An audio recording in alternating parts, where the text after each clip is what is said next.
अस्सलामुअलैकुम नाज़रीन, JN news HD के साथ मैं हूं नाइला भट्टी। नजर डालते हैं आज की अहम खबरों पर। दुनिया भर से खबर शामिल करते हैं। आसफ चौधरी की रिपोर्ट के मुताबिक नौजवान नस्ल को मनशियात जैसी लानत से बचाना और मनशियात के नुकसान से आगाह करना वक़्त हाजिर की अहम ज़रूरत है। मनशियात के आदी लोगों के माशरे में कोई इज़्ज़त नहीं। आजकल टिकटॉक पर शीशा हुक्का पीने का ट्रेंड चल रहा है।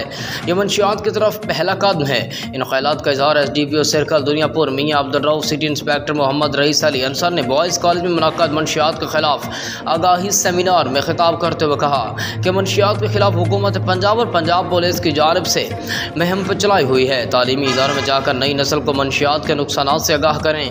नौजवान नस्ल में दिन ब दिन मनशियात की लानत तेजी से फैल रही है।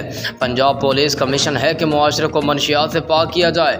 SDPO मियाँ अब्दुर्रऊफ ने मजीद के अगर आपके इर्द गिर्द कोई भी मनशियात फरोशी का धंधा कर रहा हो तो पुलिस को फ़ौरन आगाह करें।